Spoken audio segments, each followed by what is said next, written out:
In a distant future, humanity had spread across the stars, settling on planets far from Earth.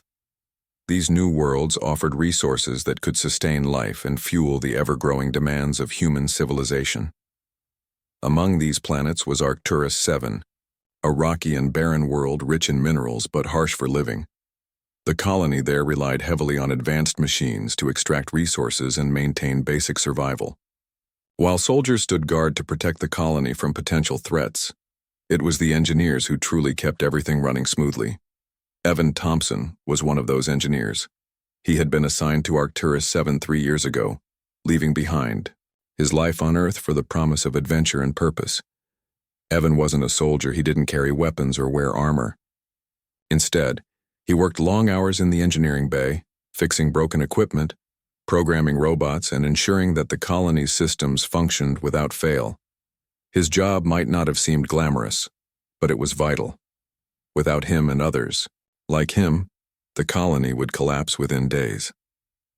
Evan's closest colleague was Laura Bennett, a bioengineer tasked with adapting Earth plants to grow in the alien soil of Arcturus 7. She spent most of her time in greenhouses filled with strange hybrids, wheat that grew faster, potatoes resistant to freezing temperatures, and algae engineered to produce oxygen more efficiently. Laura often joked that she was trying to turn a desert into a garden, though deep down she knew how important her work was. Food and air were just as crucial as metal and fuel for keeping the colony alive. Despite their different areas of expertise, Evan and Laura shared a mutual respect. They frequently collaborated when problems arose that required both mechanical and biological solutions. For example, when mining operations accidentally contaminated nearby water sources, Laura developed filters using genetically modified bacteria, while Evan designed automated pumps to distribute clean water back into the ecosystem. Their teamwork made them indispensable to the colony, even if they rarely received recognition for it. One morning, Evan woke up earlier than usual. He couldn't shake the feeling that something was off. The night before, he had been inspecting a malfunctioning drill used for extracting minerals deep underground. Normally, such issues were minor and easily fixed, but this time, the drill's behavior puzzled him. It stopped working intermittently, almost as if it were responding to some external force rather than mechanical failure. Curious, Evan decided to investigate further. He met Laura at the entrance to the mine shaft. She had agreed to join him after hearing about the strange behavior of the drill. "You sure this isn't just another glitch?" she asked, adjusting the straps of her backpack. Inside, she carried tools and supplies they might need during their exploration. "I don't think so," Evan replied, his brow furrowed. "The patterns are too consistent. Whatever's causing this, it's not random." Together, they descended into the dark tunnels. The air grew colder as they ventured deeper, and the hum of machinery faded into silence. Evan led the way, holding a portable scanner that emitted soft beeps as it analyzed the surrounding rock. After nearly an hour of walking, the device picked up unusual readings. Something metallic, or at least partially metallic, was embedded within the walls of the tunnel. "This can't be natural," Laura said, brushing dirt off the surface of the strange material. Underneath the grime, intricate patterns became visible. They looked almost like circuitry, but unlike anything either of them had seen before. Evan knelt beside her, examining the markings closely. "It's alien," he muttered under his breath. "But why is it here? And what does it do?" Before they could speculate further, a low rumble echoed through the tunnel. Dust fell from the ceiling, and the ground beneath their feet vibrated slightly. Evan glanced at Laura, concern etched on his face. "We should head back, now." They hurried toward the exit, but as they climbed higher, the vibrations grew stronger. When they finally emerged into the daylight, they were greeted by chaos. Soldiers ran past them shouting orders and clutching rifles. Smoke billowed from the direction of the main settlement, and the distant sound of explosions reached their ears. "What's happening?" Laura demanded, grabbing the arm of a passing soldier. "The Veil," the man replied tersely. "They've attacked." The Veil were an alien species native to Arcturus 7. Until now, they had mostly avoided contact with humans, retreating deeper into the wilderness whenever the colonists expanded their operations. But today they had struck without warning, targeting key structures and overwhelming the colony's defenses. Evan and Laura exchanged worried glances. Neither of them had ever faced combat, and the sight of panicked soldiers scrambling for cover only heightened their fear. Yet, amid the confusion, Evan's mind raced. Could the alien technology they'd discovered underground be connected to the attack?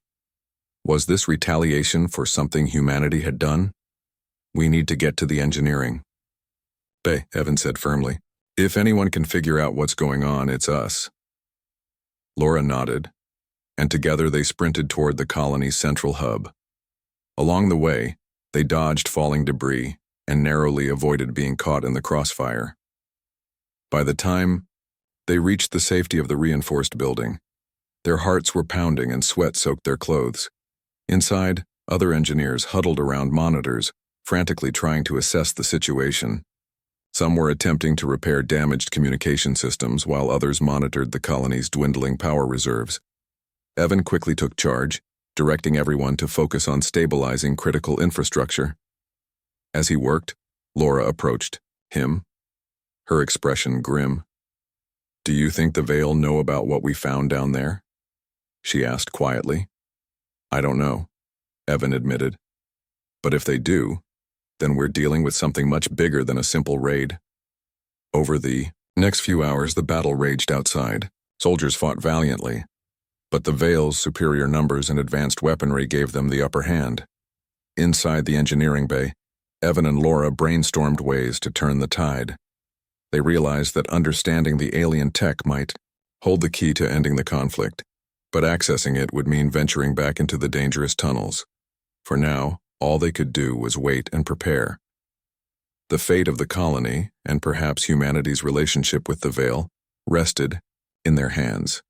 As engineers, they had always known their work carried risks, but nothing could have prepared them for this. The attack on the colony showed no signs of slowing down. Outside, the soldiers fought bravely, but their efforts were not enough to stop the Veil.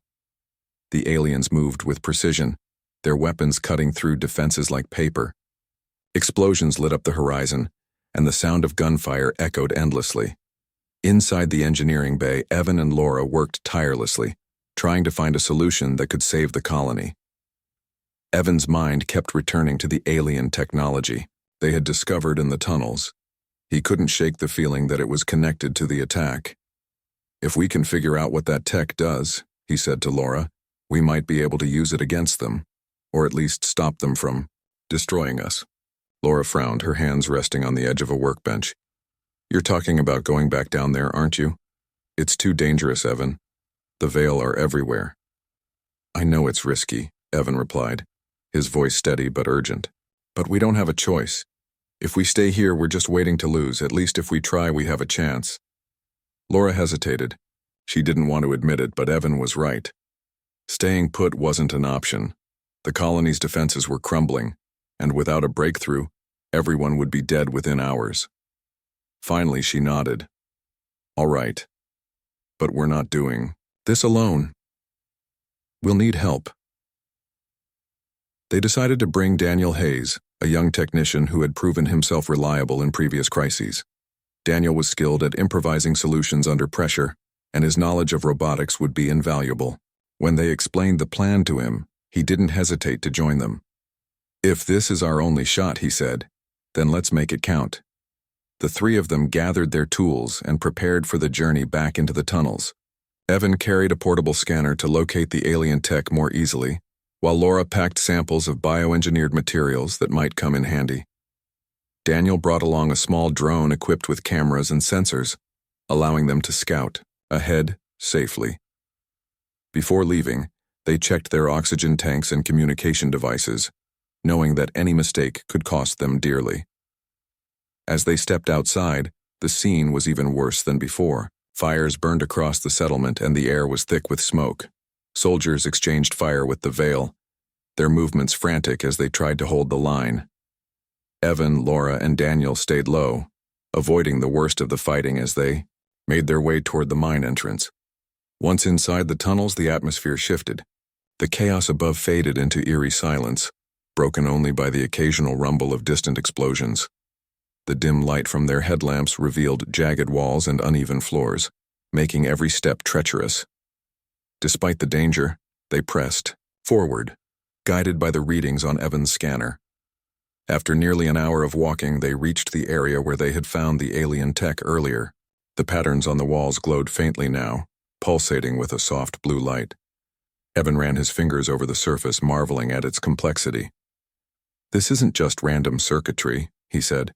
"It's a system, like a network, and it's active." Laura examined the markings closely. "Do you think it controls something, like the environment or maybe even the Veil themselves?" "It's possible," Evan admitted. "If we can interface with it, we might be able to shut it down, or redirect it." Daniel hovered nearby, keeping watch with the drone. Its camera feed displayed images of the surrounding tunnels, ensuring they wouldn't be ambushed. So far, the coast was clear, but none of them felt safe. Every shadow seemed to move, and every sound made them flinch. Evan pulled out a small device designed to connect with unknown systems. He attached it to the alien tech and began running diagnostics. Lines of code scrolled across the screen, incomprehensible at first glance. As he studied them, however, patterns began to emerge. "This is incredible," he muttered. "It's monitoring the entire planet. Temperature, soil composition, even weather patterns. This isn't just technology. It's life support for Arcturus 7. Laura's eyes widened. "That means when we started mining here, we disrupted it. No wonder the Veil attacked." "Exactly," Evan agreed. "We've been tearing apart their world without realizing it. To them, we must look like invaders." Daniel frowned, glancing nervously at the tunnel entrance. "So what do we do now? Fix it?" "Yes," Evan said firmly. "But fixing it won't be easy. Whoever interfaces with this system will essentially become part of it, at least temporarily. There's no telling what kind of strain that'll put on the human body." "I'll do it," Laura volunteered immediately. Her tone left no room for argument. "You two got us this far, let me handle the rest." "No," Evan said sharply. "It has to be me. I'm the one who understands the mechanics of this thing. Besides, if something goes wrong, you and Daniel will still be here to fix it." Laura opened her mouth to protest, but Evan cut her off. "We don't have time to argue, trust me." Reluctantly, she nodded. Together, they set up a makeshift workstation, connecting additional monitors and backup systems to monitor Evan's vitals. During the process, once everything was ready, Evan placed his hands on the alien interface, taking a deep breath before initiating the connection. At first, nothing happened. Then, a surge of energy coursed through him, lifting him off his feet. Images flooded his mind, vast landscapes, towering structures, and strange creatures moving in harmony with their surroundings. He saw flashes of the Veil's history, their struggles to survive in a harsh environment, and their desperation to protect their home. Pain shot through his body as the system tested his limits, probing for weaknesses. Above ground, the battle continued. Soldiers fell back, overwhelmed by the relentless assault. Just as hope seemed lost, the tide began to shift. The Veil paused mid-attack, their movements faltering as if confused. Slowly they retreated, disappearing into the wilderness. Back in the tunnels, Evan finally broke the connection, collapsing to the floor. His body trembled and sweat dripped from his forehead, but he was alive. Laura and Daniel rushed to his side, helping him sit up. "What did you see?" Laura asked, her voice trembling. "Everything," Evan whispered. "They weren't attacking us. They were defending their planet. We've been blind to what we're doing here." Though weakened, Evan managed a small smile. "But I think I fixed it, for now anyway." As they made their way back to the surface, the air felt different, lighter, almost peaceful. The colony was battered, but it still stood. And for the first time in hours, there was hope. The engineers had done what the soldiers could not. They had found a way to restore balance, proving once again why their role was both feared and revered. Evan, Laura, and Daniel emerged from the tunnels into a world transformed. The chaos of battle had given way to an uneasy calm. Smoke still hung in the air, and the colony's buildings bore the scars of conflict, but the veil were gone. Soldiers stood in groups, their weapons lowered, as they tried to make sense of what had happened. No one knew why the aliens had suddenly withdrawn, but everyone felt the shift, a fragile peace settling over the ruins. The trio made their way back to the engineering bay where survivors gathered for updates. Evan leaned heavily on Laura, his body weak from interfacing with the alien system. Despite his exhaustion, he insisted on explaining what he had learned. "The Veil weren't attacking us because they hate us," he said, his voice hoarse but clear. "They were trying to protect their planet. What we thought was just rock and dirt. It's alive, it's part of them." Laura nodded, adding, "Their technology is tied to the environment. When we started mining, we disrupted it. That's why they came after us." Daniel chimed in, holding up the drone's footage. "And whatever Evan did down there must have fixed it, at least enough to stop the fighting." The room fell silent as people processed this information. For years, the colonists had treated Arcturus 7 like a resource to exploit, never considering the consequences of their actions. Now they faced the truth. Their survival depended not on domination, but on coexistence. Over the next few days, the colony began to recover. Engineers worked around the clock to repair damaged systems while medical teams tended to the wounded. Soldiers patrolled the perimeter, wary of another attack, but the Veil remained absent. Evan spent most of his time resting, though his mind was far from idle. The visions he had experienced during the interface lingered, haunting him with images of the Veil's struggles and sacrifices. Laura stayed by his side, helping him piece together what he had seen. Together they sketched diagrams and wrote notes, trying to understand the full scope of the alien system. "If we can learn how it works," she said, "we might be able to avoid conflicts like this in the future." Evan agreed, though he couldn't shake the feeling that their work was far from over. "We fixed the immediate problem, but we don't know if it'll last. If the system gets disrupted again, the Veil will come back, and next time, they might not stop." Daniel joined them often, offering ideas and suggestions. His expertise in robotics proved invaluable as they brainstormed ways to monitor the alien network without interfering. "What if we build sensors?" he suggested one evening. "We could place them around the colony to track changes in the environment. That way we'd know if something goes wrong before it's too late." Evan liked the idea. "It's worth a try, but we'll need more than just sensors. We have to find a way to communicate with the Veil, to show them we're willing to change." Laura frowned. "How do you talk to someone who doesn't speak your language? Or maybe doesn't even think the same way?" "We start small," Evan replied. "Actions matter more than words. If we show them we're serious about protecting their world, maybe they'll give us a chance." With renewed determination, the team set to work. They designed and built a series of environmental sensors, embedding them in key locations across the colony. Each device was programmed to detect subtle shifts in temperature, soil composition, and atmospheric conditions, all factors linked to the alien system. Data streamed back to the engineering bay, allowing Evan and Laura to monitor the planet's health in real time. At the same time, they began scaling back mining operations. Instead of extracting resources indiscriminately, they focused on areas least likely to cause disruption. Laura proposed using bioengineered plants to stabilize the soil, preventing erosion and promoting natural regeneration. "If we can heal some of the damage we've done," she explained, "it might help rebuild trust." Word of their efforts spread throughout the colony. At first, many colonists resisted the changes, arguing that reduced mining would jeopardize their survival. But as Evan and Laura shared their findings, highlighting the connection between human activity and the Veil's aggression, attitudes began to shift. People realized that cooperation, not conquest, was the only path forward. Weeks passed and the colony settled into a new rhythm. Life wasn't easy.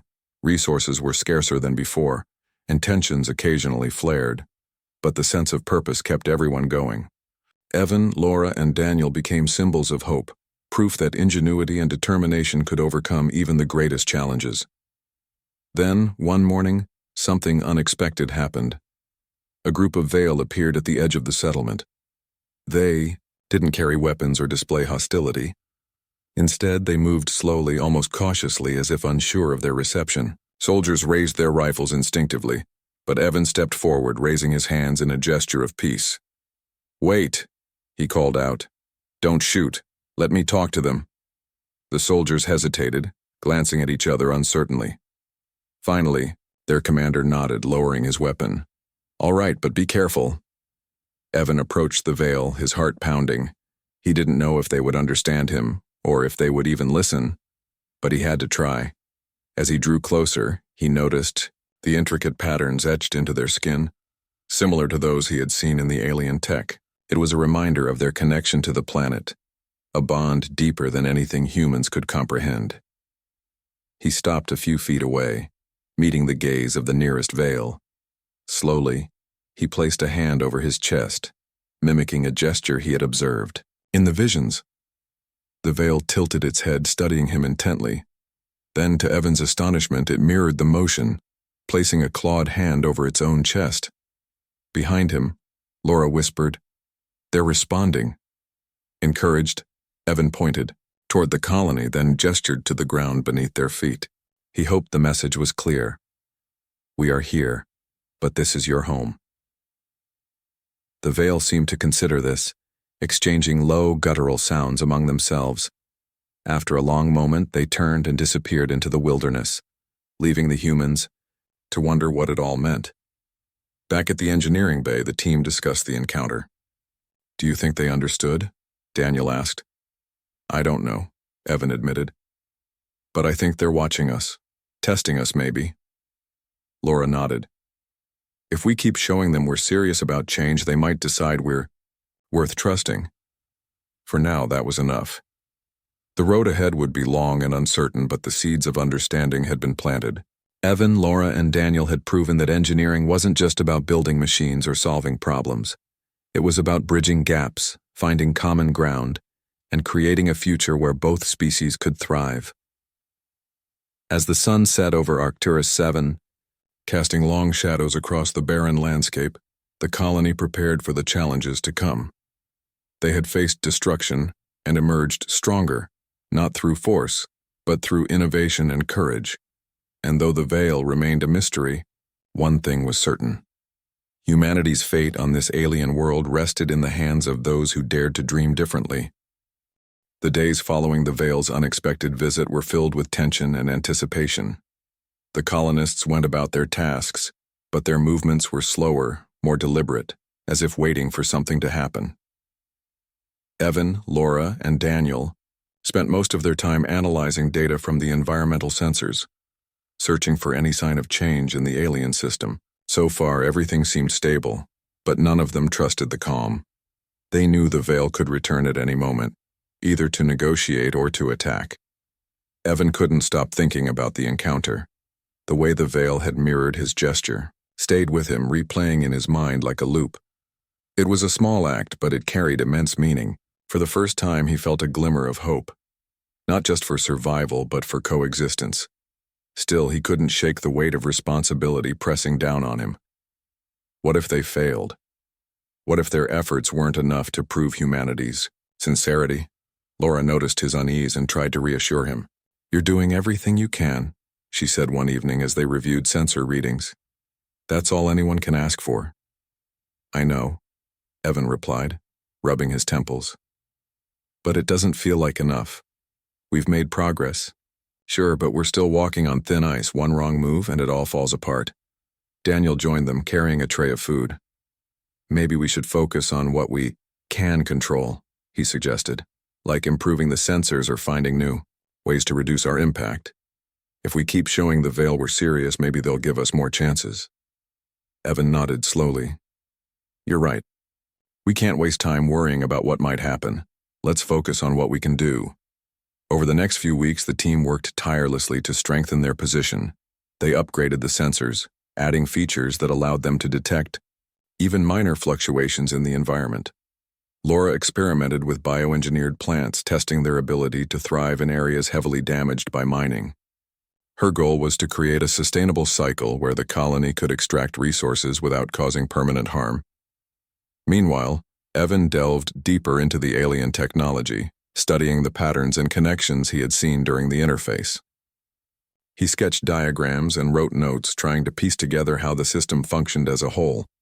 Though the complexity often overwhelmed him, he refused to give up. Each discovery brought him closer to understanding the Veil and to finding a way to communicate with them. One afternoon, while examining a set of readings, Evan noticed something unusual. A section of the alien network near the colony's perimeter showed increased activity, almost as if it were responding to human presence. He called Laura and Daniel over to look at the data. "What does it mean?" Laura asked, frowning at the screen. "I'm not sure," Evan admitted, "but it could be a reaction to our sensors, or maybe even an attempt to communicate." Daniel leaned forward, his eyes narrowing. "If it's communication, we need to figure out how to respond. Otherwise, it's just noise." Evan agreed. Together, they brainstormed ways to interact with the system. They decided to use the sensors as a starting point, programming them to emit simple signals in response to the alien activity. It was a risky move. If the Veil interpreted it as aggression, it could spark another conflict. But staying silent wasn't an option either. The experiment began cautiously. Evan programmed the sensors to send pulses of energy mimicking the rhythm of the alien signals. At first, there was no response. Hours passed, and frustration began to creep in.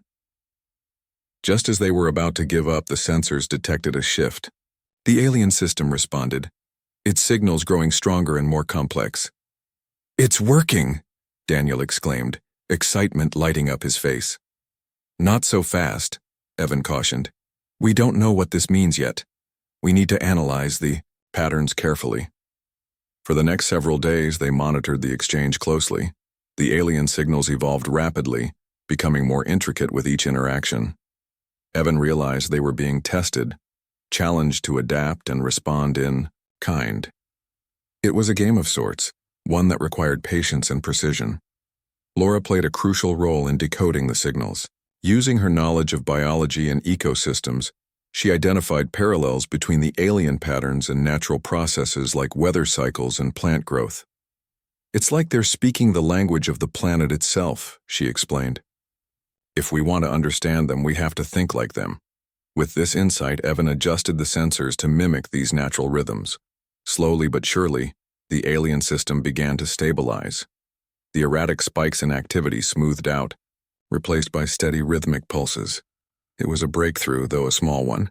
For the first time, they had established a form of dialogue, not with words but with actions.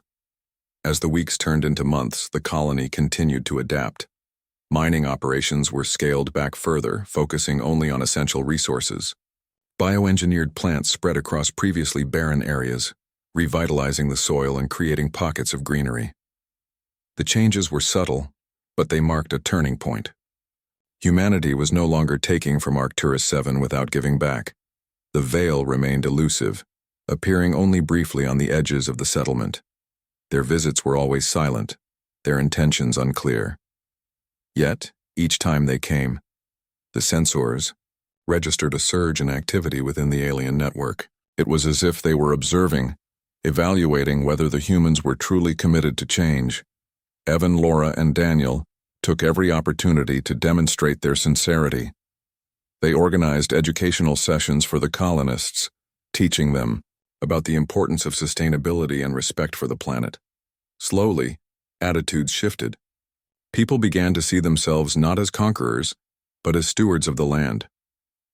One evening, as the sun dipped below the horizon, Evan stood outside the engineering bay, gazing at the distant hills. Laura joined him, handing him a cup of tea. "Do you think we're making a difference?" she asked quietly. "I think so," Evan replied. "It's not perfect, and it's not fast, but we're moving in the right direction." Laura smiled faintly. "That's all we can ask for." Behind them, Daniel approached, holding a tablet displaying the latest sensor readings. "Looks like the system's stable again," he reported. Whatever we're doing, it's working. Evan nodded, feeling a sense of quiet pride. They had come so far since the day of the attack, from chaos and fear to cooperation and understanding. The road ahead would still be difficult, but they had proven that it was possible to bridge the gap between two vastly different species. As darkness fell over Arcturus 7, the colony settled into a fragile peace. The Veil watched from afar, their presence a constant reminder of the delicate balance between survival and destruction. And in the hearts of those who had fought to protect their home, there burned a newfound determination to build a future where both humans and aliens could share the same world, not as enemies but as partners. Months passed, and the colony on Arcturus 7 continued to evolve. The changes weren't dramatic, but they were steady, like drops of water carving paths into stone. Evan, Laura, and Daniel had become leaders in their own right, guiding the colonists toward a future built on respect rather than exploitation. Their work with the alien system had opened doors no one had thought possible, and though challenges remained, there was a growing sense of hope. The Veil still kept their distance, appearing only occasionally to observe the humans. Each visit felt like a test, as if the aliens were waiting for proof that humanity could be trusted. Evan often wondered what it would take to earn their approval, whether it was even possible, but he refused to give up. Every day, he and his team worked harder, striving to show that humans could adapt, learn, and coexist. One morning, Evan woke early, unable to shake a feeling of unease. He dressed quickly and headed to the engineering bay, where Laura and Daniel were already reviewing data from the sensors. "Anything unusual?" he asked, pouring himself a cup of coffee. "Not really," Laura replied, her eyes scanning the Aqua monitors. "The system's stable just like it has been for weeks." Evan frowned, staring at the screens. Something didn't feel right. The alien network had grown quieter over time, almost too quiet. It was as if it were holding its breath, waiting for something to happen.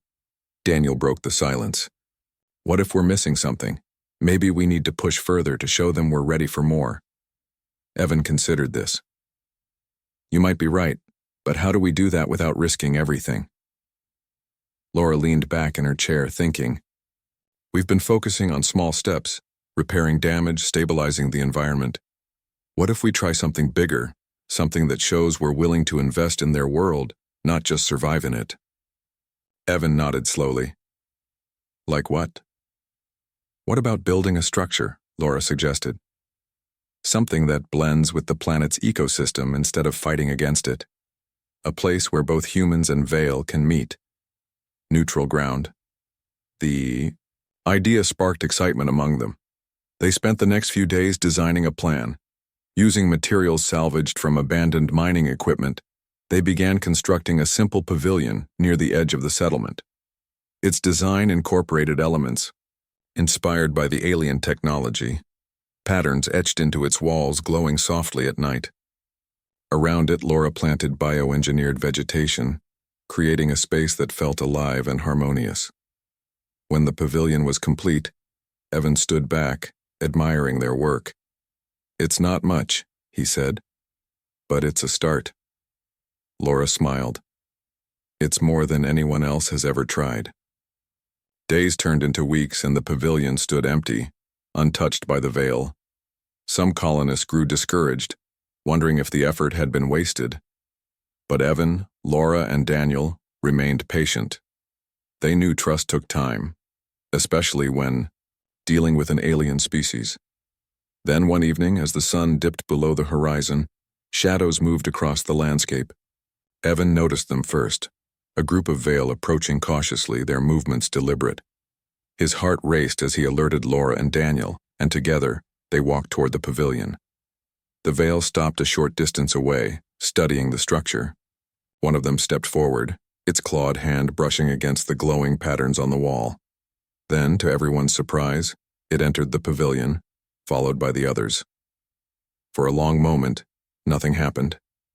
The humans stood silently, watching, as the Veil explored the space. Finally, one of them turned to face Evan, tilting its head as if studying him. Slowly, it raised a hand and placed it over its chest, the same gesture Evan had made during their first encounter. Evan mirrored the motion, his throat tight with emotion. Behind him, Laura whispered, "They understand."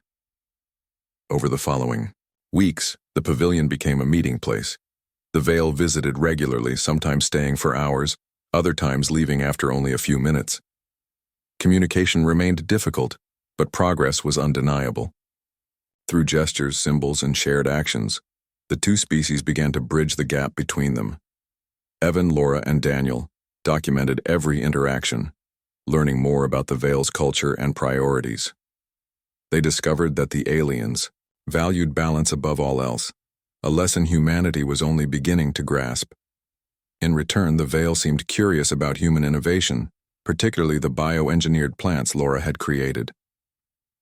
Word of these developments spread beyond Arcturus 7.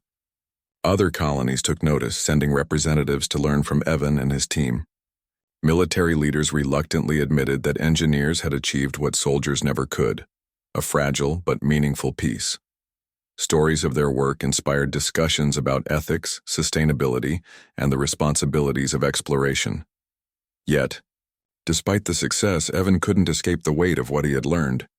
The visions from the interface haunted him, reminding him of the fragility of life, not just on Arcturus 7 but across the universe. He knew humanity's future depended on choices made today, and those choices required courage, humility, and sacrifice. Laura noticed his quiet introspection and joined him one evening as he stood outside the pavilion. "You okay?" she asked gently. "I don't know," Evan admitted. "Sometimes I wonder if we're doing enough, if we'll ever truly understand them, or ourselves." Laura placed a hand on his shoulder. "We're trying. That's all. Anyone can ask for." Evan nodded, gazing at the stars. "Yeah, and maybe that's enough, for now." Years later, the colony thrived in harmony with the planet. The lessons learned on Arcturus 7 shaped humanity's approach to colonization, emphasizing cooperation over conquest. Evan, Laura, and Daniel became legends, their names spoken with reverence across the stars. But for Evan, the greatest reward wasn't fame or recognition. It was knowing that he had helped pave the way for a better future, one where humans and aliens could stand side by side, united by a shared commitment to survival and understanding. As he looked out at the thriving landscape, now dotted with greenery and glowing structures, Evan felt a deep sense of peace. The road ahead would still have challenges, but for the first time, he believed they could face them together. And so, the phrase echoed through generations, "Why human engineers are dreaded more than human soldiers." For in their hands lay the power to build bridges or burn them down. On Arcturus 7 they had chosen wisely, proving that even in the vastness of space, connection was always possible.